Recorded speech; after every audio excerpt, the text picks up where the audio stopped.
அஸ்ஸலாமு அலைக்கும் வரஹ்மத்துல்லாஹி வபரகாத்துஹு. அல்ஹம்துலில்லாஹி ரப்பில் ஆலமீன். வஸ்ஸலாத்து வஸ்ஸலாமு அலா சய்யிதில் முர்சலீன்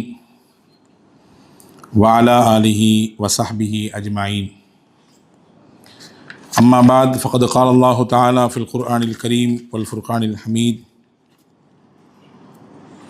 அஊது பில்லாஹி மினஷ் ஷைத்தானிர் ரஜீம். பிஸ்மில்லாஹிர் ரஹ்மானிர் ரஹீம். வல்தக்கும் மின்கும் உம்மத்துன் யதுஊன இலல் கைர் வயஅமுரூன பில் மஅரூஃப் வயன்ஹவுன அனில் முன்கர் வஉலாயிக ஹுமுல் முஃப்லிஹூன். வகால நபியினா முஹம்மதுன் ரசூலுல்லாஹி ஸல்லல்லாஹு அலைஹி வஸல்லம் அத்திபு அவுலாதக்கும் பி ஸலாஸி ஹிசாலின் ஹுப்ப நபிய்யிக்கும் வ ஹுப்ப அஹ்லில் பைத் வ திலாவத்துல் குர்ஆன். அல்லாஹும்ம ஸல்லி அலா சய்யிதினா முஹம்மதின் வ அலா ஆலி சய்யிதினா முஹம்மதின் வ அன்ஸில்ஹுல் மக்அதல் முகர்ரப இந்தக யௌமல் கியாமா. எல்லாம் வல்ல அல்லாஹுவின் திருப்பெயர் போற்றி புகழ்ந்து அண்ணல் முஹம்மது ரசூலுல்லாஹி ஸல்லல்லாஹு அலைஹி வஸல்லம் அவர்கள் மீது ஸலாத்தையும் ஸலாமையும் கூறி அன்னாரை பின்பற்றிய சத்திய சஹாபாக்கள், நல்லோர்கள், ஷுஹதாக்கள், சாலிஹீன்கள், குறிப்பாக ஜும்மாவின் அவைக்கு வருகை இருந்திருக்கிற வர இருக்கிற எல்லா மக்கள் மீதும் எல்லாம் வல்ல அல்லாஹுவின் அன்பும் அருளும் என்றும் நிலைத்து நிற்கட்டுமாக. வல்ல அல்லாஹ் நம்முடைய பாவங்களை மன்னித்து அவனுக்கு பிடித்தமான நல்லடியார்கள் கூட்டத்திலே என்றென்றும் இணைத்து கொள்வானாக. நோயற்ற வாழ்வையும் குறைவற்ற செல்வத்தையும் மருத்துவமனையின் எல்லா விதமான துன்ப துயரங்களையும் செலவினங்களையும் விட்டு நம்மையும் நம் குடும்பத்தினர்களையும் அல்லாஹ் காத்து ரட்சிப்பானாக. அல்லாஹுவின் ஆலயமாம் காபாவையும் அண்ணல் பெருமானார் ஸல்லல்லாஹு அலைஹி வஸல்லம் அண்ணர்களுடைய புனிதமான ரவுதாவையும் புனித பைத்துல் முகத்தஸையும் மீண்டும் மீண்டும் ஹஜ்ஜி உம்ரா ஜியாரா செய்வதற்கு நம் எல்லோருக்கும் அல்லாஹ் வாய்ப்பளிப்பானாக. உலகை விட்டு மூச்சடங்கும் நேரத்திலே லா இலாஹ இல்லல்லாஹ் முஹம்மது ரசூலுல்லாஹ் என்ற கலிமாவை கூறி நம்முடைய ஆத்மாக்களை அல்லாஹ் கைப்பற்றி நாளை ஃபிர்தௌஸ் என்ற உயர்ந்த சொர்க்கத்திலே கண்மணி நாயகம் ஸல்லல்லாஹு அலைஹி வஸல்லமுடைய தலைமையின் கீழே நம்மை பெற்றவர்கள், நமக்கு கல்வி தந்தவர்கள், நம் முன்னேற்றத்திற்கு காரணமான அத்துணை மக்களையும் அல்லாஹ் ஜன்னத்துல் ஃபிர்தௌஸிலே ஒன்றிணைப்பானாக. ஆமீன் யா ரப்பல் ஆலமீன்.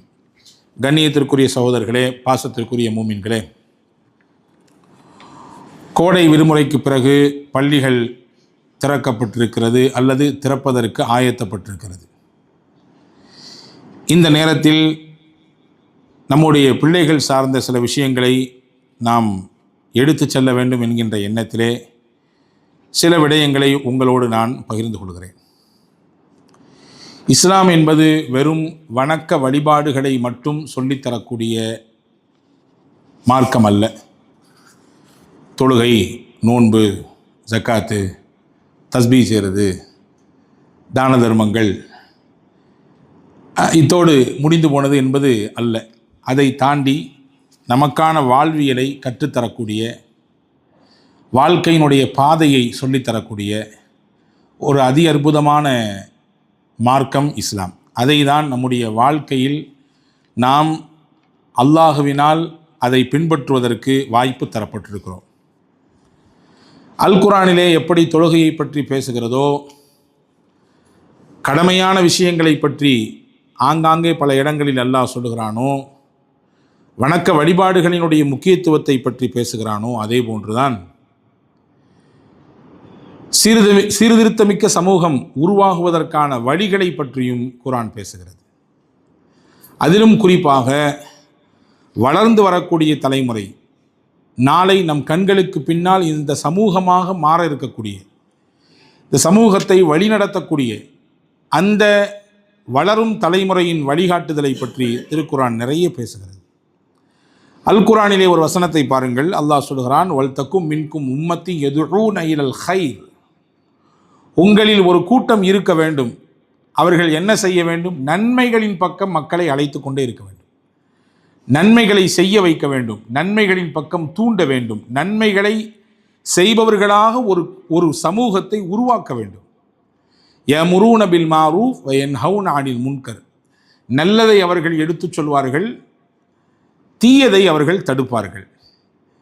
இப்படி செய்யக்கூடியவர்கள் இருக்கிறார்களே, வ உலாயிக ஹுமுல் முஃப்லிஹூன், இவர்கள்தான் வெற்றியாளர்கள் என்று அல்லாஹ் சான்றிதழ் பகருகிறான். அல்லாஹு தஆலா வெற்றியாளர்கள் யார் என்பதற்கு 3 முக்கிய அடையாளத்தை இங்கே வைக்கிறான். நன்மைகளை பிறருக்கு ஏவுவார்கள், தீமைகளை விட்டு மக்களை தடுப்பார்கள், அத்தோடு நில்லாது யதுஊன இலல் கைர், நன்மையின் பக்கம் மக்களை அழைத்து கொண்டே இருப்பார்கள். நல்ல காரியங்களை செய்யக்கூடிய சமூகத்தை உருவாக்குவதற்கு ஒரு பெரும் சிரமத்தை, ஒரு பெரும் விஷயத்தை அவர்கள் தங்கள் கவனத்தில் எடுத்துக்கொள்வார்கள் என்று குர்ஆன் சொல்கிறது. வளர்ச்சி அடைந்த சமுதாயம் என்றால் என்ன? காசு, பணம், பதவி, பட்டம் அல்லது வேறு ஏதாவது உலகாதாய விஷயங்களில் வளர்ந்து ஓங்கி நிற்பது மட்டுமே வளர்ச்சிக்கான அடையாளமா என்றால் கிடையாது. பண்பாடுகள், நல்ல குணநலங்கள், சிறந்த தன்மைகள், இத்தோடு சேர்த்து வளரக்கூடிய வளர்ச்சி தான் உண்மையான நாகரீக வளர்ச்சி மிக்க சமூகமாக அடையாளம் காண முடியும். இல்லை, கல்வியில் உயர்ந்து நிற்கிறார்கள், பொருளாதாரத்தில் உழைந்து நிற்கிறார்கள், பதவி பட்டங்களில் நல்ல இடத்தில் இருக்கிறார்கள், ஆனால் இஸ்லாமிய ஒழுக்க விழுமியங்களில் வீழ்ந்து போயிருக்கிறார்கள் என்றால் அதற்கு வளர்ச்சி என்று சொல்ல முடியாது. அது ஒரு விதமான வீக்கம் என்றே சொல்ல முடியும். இஸ்லாம் வளர்ச்சி அடைந்த சமுதாயத்திற்கு வைக்கக்கூடிய மிக முக்கியமான ஒரு விஷயம் என்னவென்றால், நல் ஒழுக்கத்துடன் சிறந்த பண்பாடுகளோடு சிறந்த குணநலங்களோடு தன்மைகளோடு அந்த சமூகம் வளர வேண்டும் என்று இஸ்லாம் விரும்புகிறது. காரூன் என்ற கொடியவன் இருந்தான். நமக்கு தெரியும், மூசா அலைஹிஸ்ஸலாமுடைய காலத்திலே வாழ்ந்த பெரும் பணக்காரன், பெரும் செல்வ செழிப்புகளை நிறைவாக பெற்றவன். லதனூஉ பில் உஸ்பதி உலில் குவ்வா, அவனுடைய சேர்த்தி வைத்திருந்த சொத்துக்கள், அவன் சேர்த்து வைத்திருந்த காசு பணங்கள், தங்க நகை நட்டுகள், இதையெல்லாம் பூட்டி வைத்திருந்த அந்த கஜானாக்களினுடைய லாக்கர்கள், அந்த சாவிகளை சுமப்பதற்கு ஒரு பெருங்கொண்ட கூட்டம் வேண்டும் என்று குர்ஆன் சொல்லுது.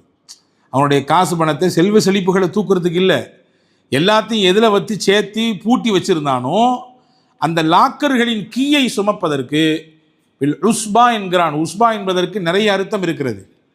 7 பேரும் என்றும் சொல்கிறார்கள், 40 நபர்கள் என்றும் சொல்கிறார்கள். 40 நபர்கள் சேர்ந்தால்தான் அந்த கீக்களை சுமக்க முடியும், அந்த சாவிகளை சுமக்க முடியும். அவ்வளவு பெரிய உலகத்தினுடைய பொருளாதாரம் விசாலமாக, ஆட்சி அதிகாரம் விசாலமாக வழங்கப்பட்டவன். ஆனால் ஒழுங்கீனமாக நடந்தான். மனித தன்மையற்ற செயலில் அவன் தன்னுடைய போக்கை அமைத்து கொண்டான். மனிதர்களை மதிப்பதற்கு அவன் மறந்தான். பல்வேறு விதமான இடைஞ்சல்களை, பண்பு ரீதியான விஷயங்களில் மிகப்பெரிய குறைபாட்டோடு இருந்தான். எனவேதான் அந்த சமூகத்திற்கு அனுப்பப்பட்ட நபி அவனிடத்தில் பேசினார்கள். 4 அம்சத்தை சொன்னார்கள். குர்ஆன் சொல்லுகிறது, வப்தகி ஃபீமா ஆதாக் அல்லாஹு தாரல் ஆஹிரா, உனக்கு இறைவன் தந்ததை கொண்டு மறுமையின் வீட்டை நீ தேடிக்கொள். இந்த உலகம் நிரந்தரம் வாழ்ந்துடாதையா. உன் கையில் காசு, பணம், செல்வம் எல்லாம் செழித்து நல்ல சிறப்பு மிகுந்த வாழ்க்கையை, ஒரு உயர்ந்த உல்லாசமான வாழ்க்கையை நீ அனுபவித்துக் கொண்டிருக்கிறாய். இதுவே நிரந்தரம் என்று நினைத்து கொள்ளாதே. மறுமையை உனக்கு தந்த விஷயத்தை வைத்து நீ தேடிக்கொள், அதுதான் நிரந்தரமான வீடு. 2வது சொன்னாங்க, ஒலா தன்ச நசீபக மின துன்யா, உலகத்தின் உன்னுடைய நசீபு, பங்கு என்ன என்பதை மறந்துடாதே. உலகத்திற்கு நீ வந்த நோக்கம் என்ன என்பதை மறந்து விடாதே. 3வது சொன்னாங்க, அஹ்சின் கமா அஹ்ஸன அல்லாஹு இலைக், இறைவன் உனக்கு உபகாரம் செய்திருக்கிறான், அதே போன்று நீனும் பிறருக்கு உபகாரம் செய். இறைவனின் உபகாரத்தை கொண்டு தான் நீ நடமாடி கொண்டிருக்கிறாய். உனக்கு கிடைக்கப்பட்ட எல்லா வசதிகளும் உயர்வுகளும் இறைவன் தந்தது. அதுபோன்று நீனும் பிறருக்கு உபகாரம் செய். 4வது சொன்னாங்க, வலா தபுகில் ஃபசாத ஃபில் அர்த், பூமியிலே குழப்பத்தையோ சண்டை சச்சரவுகளையோ பிளவுகளையோ ஏற்படுத்தி தெரியாதே. பிரச்சனைகளையும் பல்வேறு விதமான சண்டை சச்சரவுகளுக்கும் காரணமாக நீயோ அல்லது உன்னுடைய பேச்சோ உன்னுடைய நடவடிக்கையோ ஆகிவிட வேண்டாம். இந்த நாளையும் உன்னிடத்தில் நான் நல்லதை நாடி சொல்கிறேன் என்று அந்த சமூகத்திற்கு அனுப்பப்பட்ட நபி பேசியதாக குர்ஆன் சொல்லுகிறது. எனவே அன்பானவர்களே, எனவேதான் நான் ஆரம்பத்தில் சொன்னேன், வசதி வாய்ப்புகளோ கல்வியின் உயர்நிலையோ இன்ன பிற பதவி பட்டங்களோ கிடைத்தது மட்டுமே வளர்ச்சியின் அடையாளம் அல்ல. அத்தோடு சேர்ந்து உயர்ந்த பண்புகளும் உயர்ந்த குணநலங்களும் உயர்ந்த நடவடிக்கைகளும் ஒருவரிடத்திலே வெளிப்பட வேண்டும். அதை தான் இஸ்லாம் விரும்புகிறது. அப்படியான தன்மைகளோடு மக்கள் உருவாக்கப்பட வேண்டும் என்று குர்ஆனின் வழியாகவும் திருநபி ஸல்லல்லாஹு அலைஹி வஸல்லம் அன்னவர்களின் வழியாகவும் மார்க்கம் நமக்கு கற்றுக் கொடுத்து கொண்டே இருக்கிறது. பிள்ளைகள் இன்றைக்கு கல்வி கற்பதற்காக வேண்டி பள்ளி கல்லூரிகளுக்கு செல்கிறார்கள். நம்மிலே பலர் ஆசைப்படுகிறோம். உள்ளபடியே என்னையும் சேர்த்துத்தான் சொல்கிறேன். என் பிள்ளை இந்த இடத்தில் படிக்க வேண்டும், இவ்வளவு உயர்வான இடத்தில் அவர் நாளை வளர வேண்டும், இருக்க வேண்டும். நான் தான் இந்த விஷயத்தில் பின்தங்கி போய்விட்டேன், என்னால் தான் அதை எட்டி பிடிக்க முடியவில்லை, என்னுடைய சந்ததிகளில் சிலராவது அதை எட்டி பிடிக்க வேண்டும். அந்த உயர்ந்த படிப்பினால் கிடைக்கக்கூடிய அந்தஸ்துகளை எல்லாம் அனுபவிக்க வேண்டும். எனவே கடனை உடனே வாங்கியாவது நான் என் பிள்ளைகளை படிக்க வைப்பேன், படிக்க வைப்பதற்கான பல்வேறு முயற்சிகளை என்னுடைய சக்திக்கு மீறி எடுப்பேன் என்று நம்மிலே எல்லோரும் சொல்லுகிறோம். நான் அதை தப்பு என்று சொல்ல மாட்டேன், அதற்கு எதிரானவன் நான் கிடையாது. அதே நேரத்தில் கல்வி மட்டும் போதுமா என்ற ஒரு சிந்தனைக்கும் நான் இங்கே நம்மை நாமே கேள்விக்கு உட்படுத்தி கொள்ள வேண்டும்.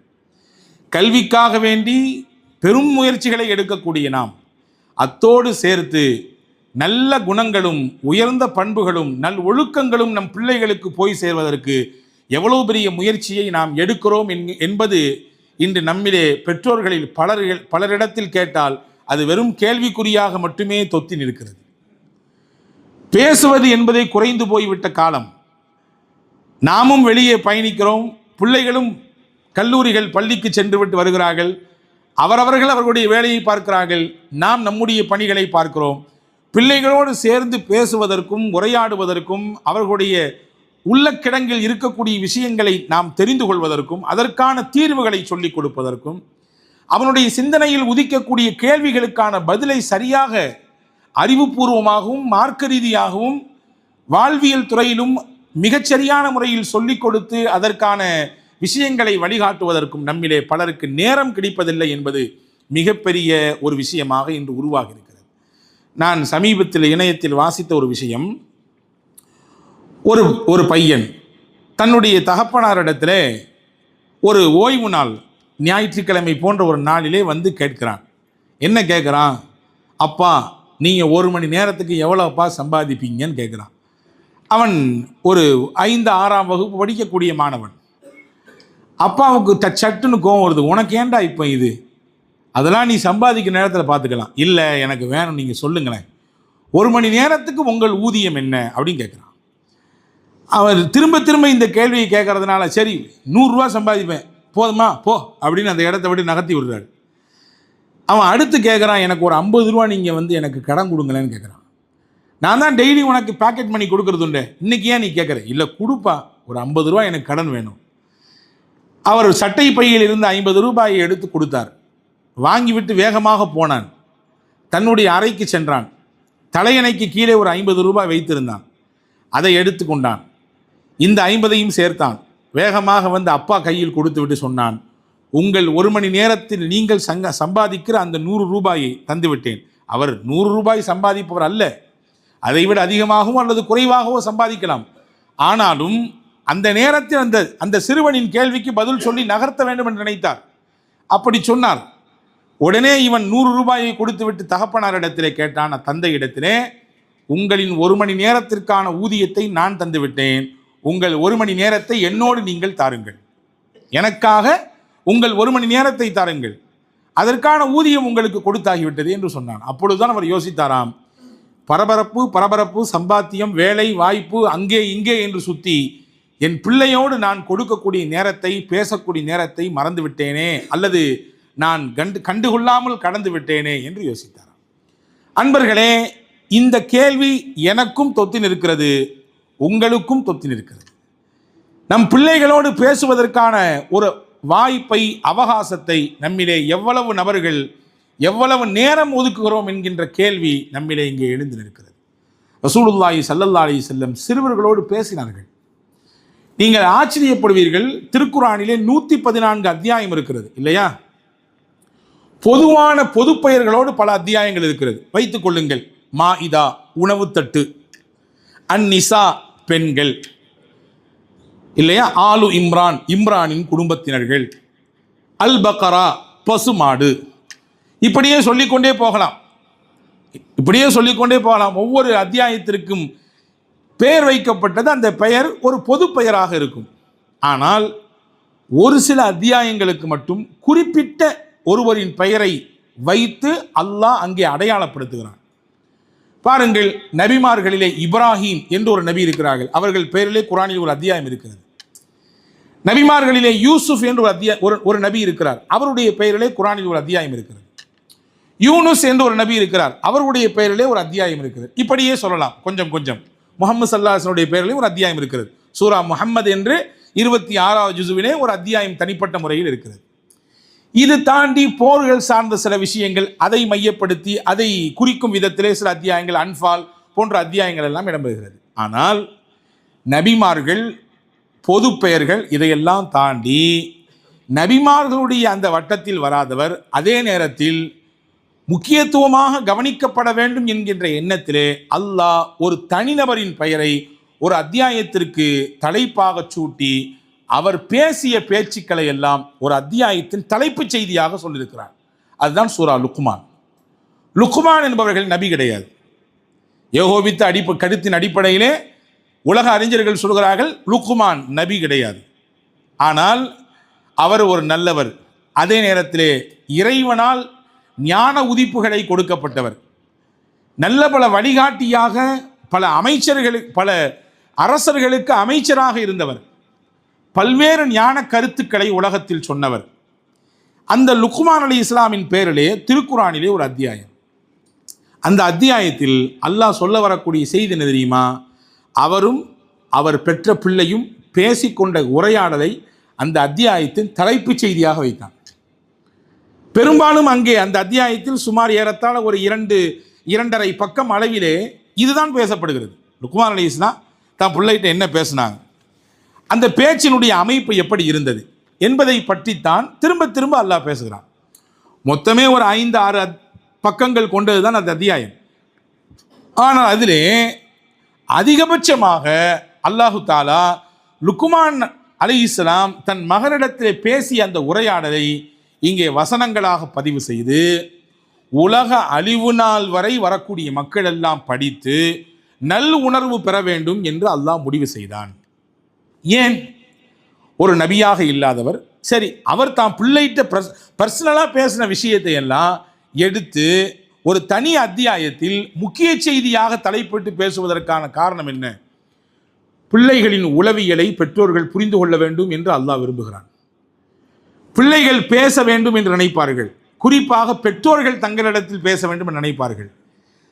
தங்களுக்கு ஏற்படக்கூடிய சந்தேகங்களுக்கெல்லாம் நம்முடைய அப்பா நமக்கு பதில் சொல்ல வேண்டும் என்று நினைப்பார்கள். நம்மோடு நிறைய நேரங்கள் நம்முடைய தந்தையார் கழிக்க வேண்டும் என்று நினைப்பார்கள், நேரங்களை செலவழிக்க வேண்டும் என்று நினைப்பார்கள். அதையெல்லாம் புரிந்து கொண்டுதான் அல்லாஹ் இவர்கள் பேசிய பேச்சை அத்தியாயத்தின் மைய கருத்தாக வைத்தான். இன்னைக்கு ஏதாவது ஒரு கொஸ்டினோடு நம்முடைய பிள்ளைங்க வந்துச்சுன்னா, போ கொஞ்ச நேரம், இப்போ தானே வந்திருக்கேன் அப்பா, பார்க்கலாம், நாளைக்கு ஸ்கூலுக்கு போகும்போது சொல்லித்தர்றேன், அல்லது ராத்திரி தூங்க வரும்பொழுது சொல்லித்தர்றேன் என்று கொஞ்சம் அவர்களை தள்ளி விடுவது நம்மிலே பலருக்கு, நான் எல்லோரையும் சொல்வதில்லை, நம்மிலே சிலருக்கு அப்படியான எண்ணப்பாடுகள் இருக்கிறதோ என்கின்ற கேள்வி எடுக்கிறது. லுக்மான் அலைஹிஸ்ஸலாம் பேசிய பேச்சை கேளுங்கள். இது கால லுக்மான் லிப்னிஹி வஹுவ யஇதுஹு யா புனைய லா துஷ்ரிக் பில்லாஹ். அல்லாஹ் சொல்கிறான், நபியை பார்த்து சொல்கிறான், நபியே, இறை தூதர் முஹம்மது ஸல்லல்லாஹு அலைஹி வஸல்லம் அவர்களே, நீங்கள் நினைவு கூறுங்கள். எதை நினைவு கூறுங்கள்? லுக்மான் தன் மகனிடத்தில் பேசிய பேச்சை. அல்லாஹ் யாருக்கு சொல்கிறான் பாருங்க. முஹம்மது ஸல்லல்லாஹு அலைஹி வஸல்லம் அருளப்பட்ட அல் குர்ஆனிலே முன்னாள் காலத்தில் வாழ்ந்த லுக்மான் அலைஹிஸ்ஸலாம் தன் மகனாரிடத்தில் பேசிய பேச்சை நீங்கள் நினைவு கூறுங்கள், மக்களுக்கு எடுத்து சொல்லுங்கன்னு அல்லாஹ் சொல்கிறான். வஹுவ யஇதுஹு, அவர் நலவை நாடி தன் பிள்ளைகளுக்கு உபதேசித்தார். என்ன சொன்னார்? அல்லாஹ் அடுத்தடுத்து பட்டியல், யா புனை லா துஷ்ரிக் பில்லாஹ், என் அருமை மகனே, எக்காலத்திலும் இறைவனுக்கு நீ இணை கற்பித்து விடாதே. யா புனை, உனக்கென்று என்ன நிர்ணயிக்கப்பட்டிருக்கிறதோ அது நிச்சயம் அல்லாஹ் உன் கைகளில் கொண்டு வந்து சேர்ப்பான், அது நிச்சயம் உன்னை விட்டு தவறி போகாது. யா புனை, என் அருமை மகனே, தொழுகையை நிலைநாட்டு. வஅமுர் பில் மாரூஃப், நல்லதை மக்களுக்கு எடுத்துச் சொல். வன்ஹா அனில் முன்கர், தீமைகள் கண்டால் நீ அதை தடுத்து விட வேண்டும். தீமைகளை பார்த்து நீ ஒதுங்கி போகக்கூடாதுப்பா, உன்னையால் முடிஞ்ச அளவுக்கு அதை மாற்றத்துக்கு முயற்சி பண்ணணும். வஸ்பிர் அலாமா அசாபக், உன் வாழ்க்கையில் உன்னுடைய இளமை காலமாகட்டும் அல்லது அதை கடந்து வரக்கூடிய காலங்களாகட்டும் என்னென்ன சோதனைகள் எல்லாம் வருகிறதோ அதிலெல்லாம் தன்னம்பிக்கையோடு பொறுமையாக இருக்க வேண்டும். மனம் தளர்ந்து விடக்கூடாது, பின்வாங்கி விடக்கூடாது, பயந்து விடக்கூடாது. இப்படி நீ பயந்து பின்வாங்கி விட்டால் கோலை என்று உன்னை உலகம் சொல்லும். பொறுமையாகவும் இருக்க வேண்டும், தன்னம்பிக்கையோடும் இருக்க வேண்டும், இறைவன் இருக்கிறான் என்கின்ற சிந்தனையோடு இருக்க வேண்டும். இன்ன தாலிக மின் அஸ்மில் உமூர், காரியங்களிலே மிகவும் உறுதியானது என்ன தெரியுமா? கஷ்ட காலங்களில், நெருக்கடி காலங்களில் திடனான மனதோடு எது வந்தாலும் பார்த்து கொள்ளலாம் என்கின்ற தைரியத்தோடு இறை நம்பிக்கையோடு நிலைத்து நிற்பது இருக்கிறதே, அதுதான் காரியங்களில் மிக உறுதியானது. எனவே அதை கைவிட்டு விடாதே. வலா துஸஇர் ஹத்தக லின்னாஸ், மக்களிடத்திலிருந்து உன் முகத்தை நீ அங்கு அவர்கள் பேச வரும் பொழுது அப்படி திருப்பிக் கொள்ளாதே. வலா தம்ஷி ஃபில் அர்தி மரஹா, பூமியிலே பெருமையோடு அகம்பாவத்தோடு ஆணவத்தோடு நடக்காதே. இந்த பூமி உனக்கு மட்டும் சொந்தமானதல்ல. உன்னிடத்தில் கல்வி வந்து விடலாம், காசு பணங்கள் ஒரு கட்டத்தில் நிறைய சம்பாதித்து விடலாம், பேரும் புகழும் உனக்கு உலகத்தில் நிறைய கிடைத்து விடலாம். அந்த கட்டத்திலெல்லாம் பதவி உன்னை கொண்டு அலங்காரம் பெறலாம். அந்த பதவியை வச்சு உனக்கு அலங்காரத்தை தாண்டி உன்னை வைத்து அந்த பதவிக்கே அலங்காரமாக ஆகிவிடலாம். இதெல்லாம் கையில் கிடைத்தாலும் கூட நீ ஆணவம் கொள்ளாதே, தலைக்கணம் கொள்ளாதே, பெருமையோடும் ஆணவத்தோடும் நடக்காதே. புரிந்துகொள், இந்த உலகத்திலே பெருமையோடு நடந்தவர்கள் எல்லாம் என்ன பூமியை பிளந்து கொண்டா உள்ளே போகிறார்கள்? பெருமையோடும் ஆணவத்தோடும் ஒரு விதமான அகங்காரத்தோடும் நடந்து விட்டால் பூமியை பிளந்து உள்ளே போய் விட முடியுமா? முடியாதப்பா.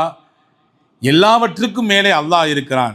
எனவே பெருமைப்படுவதற்கு அவனே தகுதியானவன், உனக்கு வேண்டாம் பெருமை என்று அப்படியே பேசுகிறார்கள்.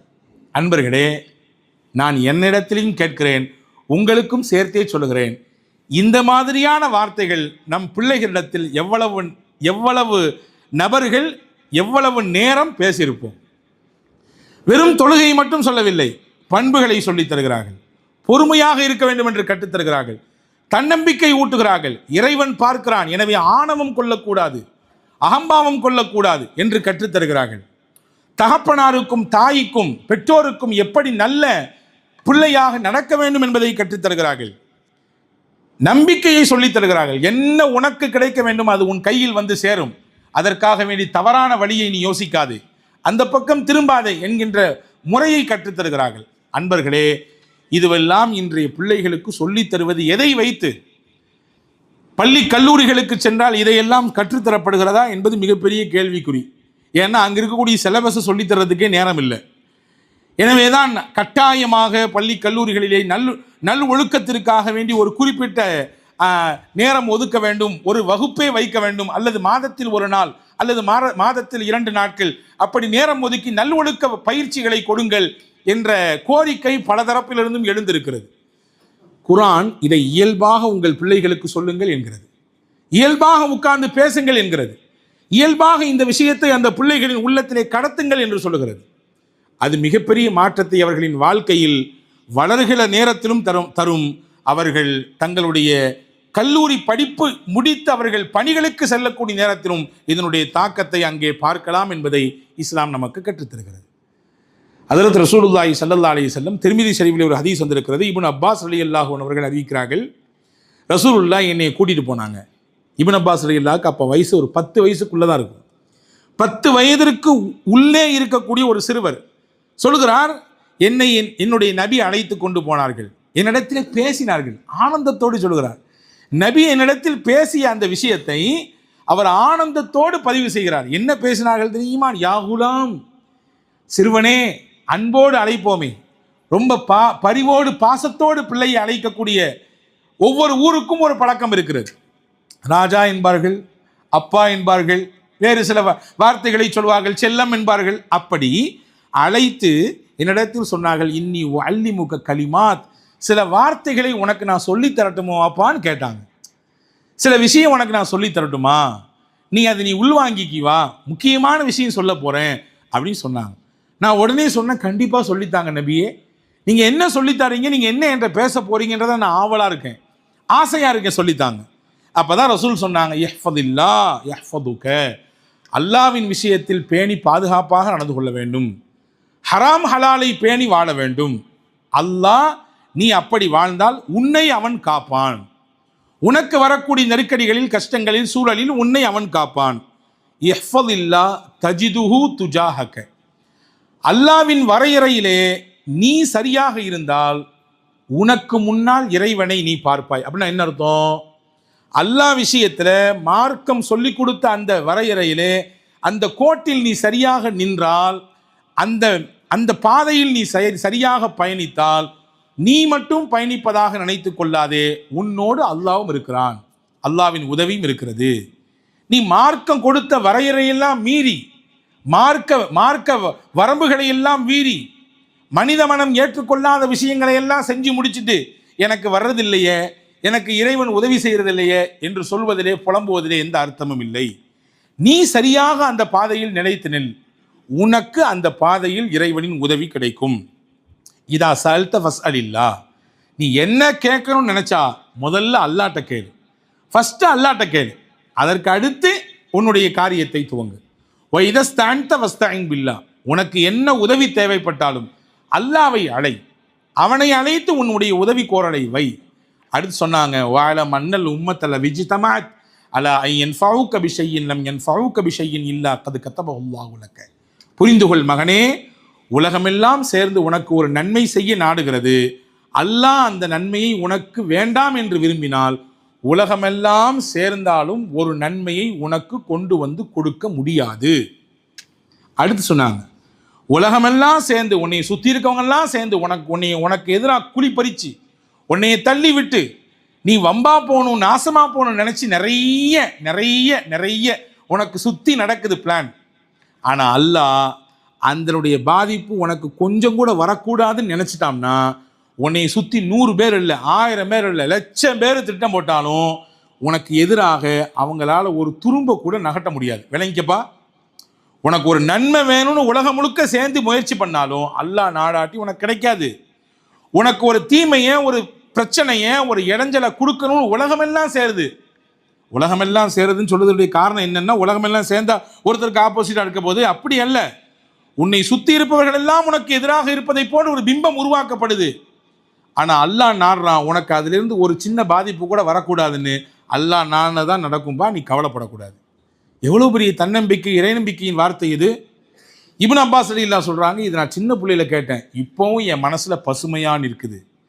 ரசூலுல்லாஹ் என்கிட்ட பேசின பேச்சு அப்படியே மனசுல பதிஞ்சு போச்சுன்றாங்க ஹஜ்ரத் இப்னு அப்பாஸ் ரலியல்லாஹு அன்ஹு.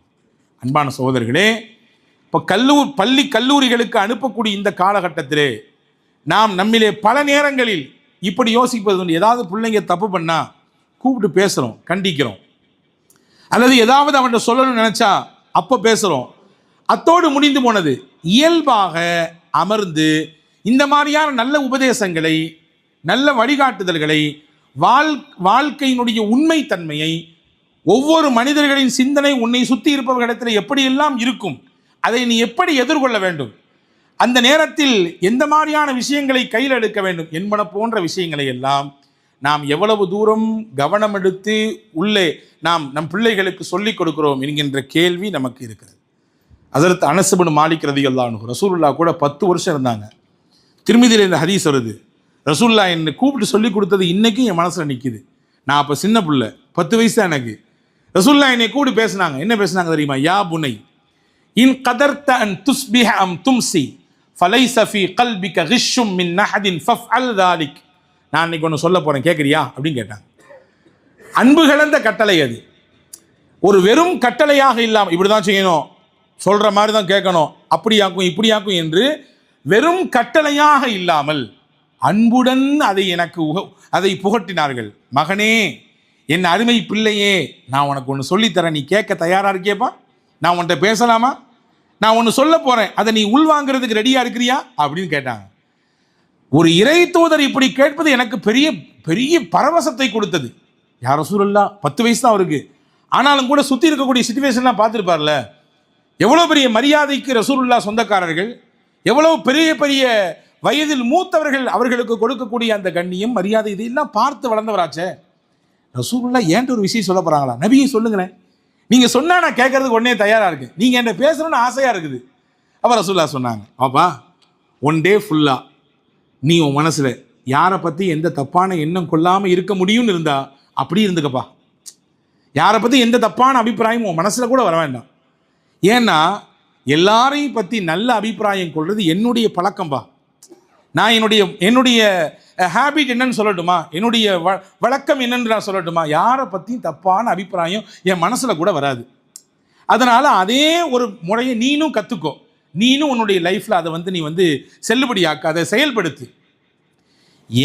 என்னுடைய பழக்கத்தை யார் பிரியப்படுறாரோ அவர் என்னை பிரியப்பட்டதான் அர்த்தம். என்னை ஒருத்தர் பிரியப்பட்டார்னா நாளைக்கு சொர்க்கத்தில் அல்லாஹ் என்னையோடு கொண்டு வந்து அவரை உட்கார வச்சுருவான். ரசூலுல்லாஹ் எப்படி சொல்கிறாங்க பாருங்கள். ஒரு விஷயத்தை பாப்பா மனசில் எதுவும் தப்பான நினைக்கக்கூடாது, எல்லாம் அப்படி தான் இருப்பாங்க, பார்த்து கடந்து போய்கிட்டே இருக்கணும் அப்படின்ற மாதிரி சொல்லாமல், நீ மனசில் எல்லாரையும் நல்ல அபிப்பிராயத்தோடு தான் உன்னுடைய மனசில் நீ வச்சுக்கணும், தப்பான எண்ணம் வரக்கூடாது அப்படின்னு சொல்லி நிறுத்தாமல், நான் அப்படி தான்ப்பா இருக்கிறேன், என்னை யாரெல்லாம் பிரியப்பட்டாங்களோ என்னுடைய வழிமுறையை பிரியப்பட்டவங்களாம் என்னையை பிரியப்பட்ட மாதிரி, என்னை பிரியப்பட்டாங்கன்னா அல்லாஹ் தஆலா அவங்கள சொர்க்கத்தில் கொண்டு போய் என்னோட வச்சுருவான் அப்படின்னா. அனஸ் பின் மாலிக் ரலியல்லாஹு சொல்கிறாங்க, நான் 10 வயசில் கேட்டேன், இன்னைக்கு வரை எனக்கு அது மனசில் அப்படியே பதிஞ்சு போச்சு. ரசூலுல்லாஹ் சொன்னதை அப்படியே நான் அதை ஃபாலோ பண்ணுறேன். யாரை பற்றி எந்த தப்பான அபிப்பிராயத்தையும் மனசில் கொண்டு வர்றதே கிடையாது அப்படின்றாங்க ஹஸரத் அனஸ் பின் மாலிக் ரலியல்லாஹு. அன்பான சகோதரர்களே, பேசுவதற்கான வாய்ப்பை நாம் தான் உருவாக்க வேண்டும். உரையாடல் என்பது சிறந்த சிந்தனையை, புரிதலை பிள்ளைகள் எல்லாத்துக்குமே கொடுக்கும். பொதுவாகவே பேசி தீராத பிரச்சனைகள் கிடையாது என்று நாம் சொல்லி சொல்லி கேட்டிருக்கிறோம், அல்லது நாம் அனுபவித்தும் இருப்போம். பேசலைன்னா பேசிட்டா தீராத விஷயம் என்று ஏதாவது இருக்குதா? பேசிடுங்க, மனசு விட்டு எல்லாம் போயிருங்க, பாரத்தெல்லாம் இறக்கி வச்சிடலாம்னு சொல்கிறோமா இல்லையா? பிள்ளைகளோடு பேச வேண்டும். பேச்சு என்பது பிள்ளைகளுக்கான ஒரு உளவியல்.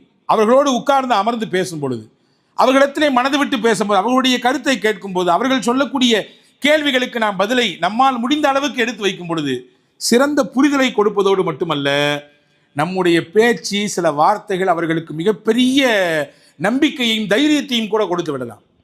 இன்னைக்கு பிள்ளைகள் பார்க்கிறோம், வெளியிலே கல்வியாளர்களுக்கு மதிப்பு கொடுக்காத ஒரு சூழல் உருவாகி இருக்கிறது.